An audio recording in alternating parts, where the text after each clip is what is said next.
Well, this is what happens when you're home alone over a period of time. You stay in your pajamas, and I'm going to read to you today from my pajamas. Chapter 15, Building a Life. Pam lay in bed thinking. She had decided that the first step in building her new life was to get her high school equivalency diploma. She was apprehensive about studying after all these years, but excited about her new opportunities. The community volunteers at the center provided the support, encouragement, and network she needed. She knew she could stay there until she was able to sustain herself. Tomorrow, armed with suggestions from her friends at the center, she would begin. She turned over, smiled, and was soon fast asleep. The next day, Pam walked the short distance to the city library. Many of the books she needed to get started were at the center, but she felt drawn to go to the library. As she walked through the large doors, she looked around. Mothers were reading to their small children. Several older people were absorbed in searching the rows of books. Off to one corner, two individuals sat next to a window. A small bundle lay at the feet of one, and the other had a backpack tucked away between its legs. She knew that these two belonged to the homeless population and that all of their possessions were in the bag, in the bundle. She remembered spending time in libraries to find a break from life on the street. She gazed down at her list. Better get started, she thought. Pam took her notebook and began walking toward the rows of books. All 3 books she needed were on the shelves. Well, that wasn't too difficult, she thought, as she carried them through the last row. As Pam approached a table, she noticed a young woman tucked behind a bookshelf, sitting in a comfortable chair. The young woman seemed deep in thought. A book opened in her lap. Jerry had also gone to the city library today. She was making substantial headway. Her professors had given her options to catch up on her missed classes and assignments. She didn't know if she could focus enough to do the work, but had decided to take this first step. She sat in a big cozy chair off by herself in the corner of the library. Right now, it was not going so well. Jerry had closed her eyes and leaned back. The feeling of despair seemed to be snowballing her, carrying her away. She didn't have the strength to stop it. Her mind tumbled and rolled. Pam laid her books down on the table and sat in the chair, quietly slid up to the table.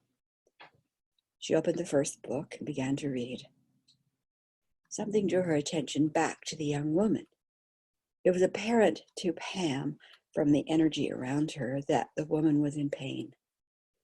Mentally, Pam began to direct her spiritual friends to clear the energy and to relieve the young woman's discomfort, what she had called a spiritual healing the other night in her conversation with Dr. James.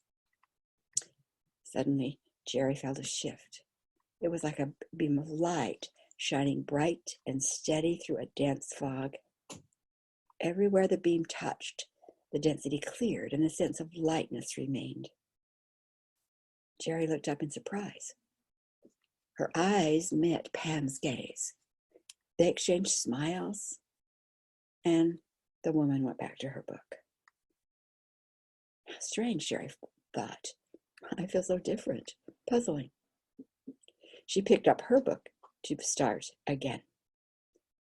Several times during the next few hours, the apprehension started to pull her down into the density, and somehow, almost as soon as Jerry felt it, the heaviness lifted. Maybe she could handle these classes after all. Pam smiled at the young woman as she got up to leave. Somehow she seemed familiar, but Pam wasn't sure why. Chapter 16, Synergy.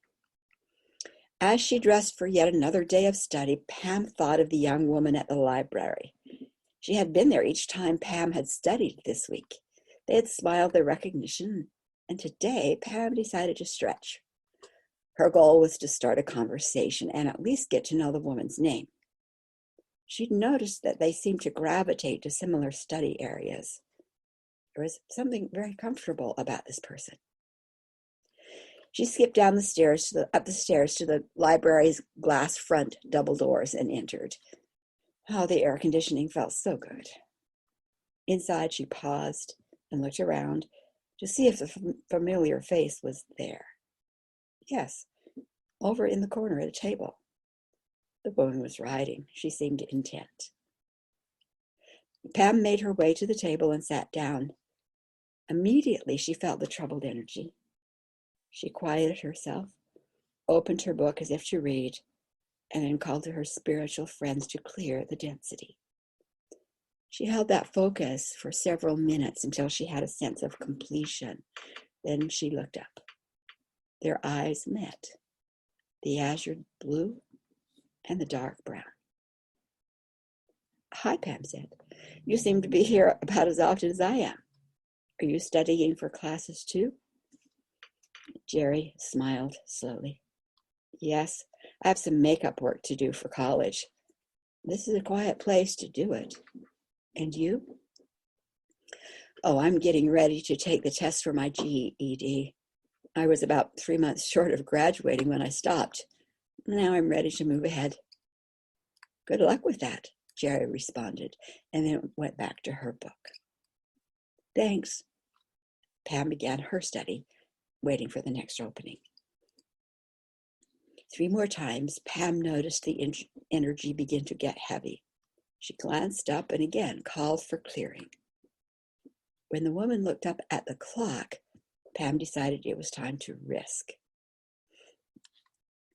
I'm new here, Pam ventured, and I've decided it's time for me to stop being such a loner.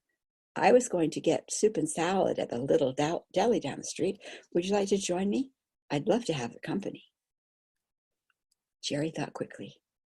She had been intrigued by their meetings and the safety she felt with this woman.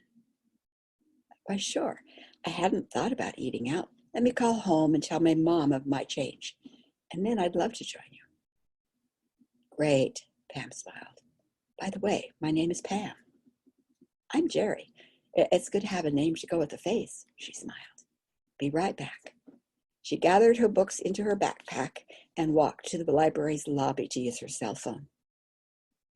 Pam had finished the chapter and gathered her things by the time Jerry returned. All set, said Jerry. She lifted her backpack to her shoulder, and the two walked out into the summer sun. You know, I've appreciated your quieting effect, Jerry said. This has been a tough time for me. I didn't know if I could do my makeup work. Somehow you've made it easier. That may sound a bit crazy to you, but I mean it as a thank you. Oh, I do understand, Pam said. I've gone through some pretty intense times myself. Maybe what I do as I calm myself somehow affects others around me. They chatted as they walked the short distance to the deli. Once inside, they found a cozy booth near a window and laid their books out of the way. They walked to the front counter and surveyed the menu, each deep in thought. How much to say? How much to interact with this new situation? Pam ordered her soup and salad and carried her coffee back to the table. Jerry finally decided on the lunch special, walked back to the table and placed her number next to Pam's. She sat down and sipped her soda. You know, it was scary for me to decide to invite you to lunch, said Pam, but I'm really glad that I did. It's been hard for me to trust people. Something in my life that I'm learning to do differently. Bingo! Another thing we have in common, besides favorite study nooks, laughed Jerry. I've had my doubts about the human race for a long time. If you learn how to do it differently, let me know. Until their food came, they talked about the madness they each had observed, and then about small things. Pam asked questions about the town, and Jerry asked about Pam's plan. Through the meal, they chatted comfortably, and yet avoiding any probing conversations. As they finished their lunch, Jerry asked where Pam was staying. Pam hesitated. The center. It's been a lifesaver, a real lifesaver. You've got to be kidding. I have a friend who works there. Maybe you've met him, Dr. Rory James. The information sent chills through Pam's body. Rory's friend. Why, of course. She's the friend he had mentioned. Now she knew why she had felt so strongly to study for her GED at the city library.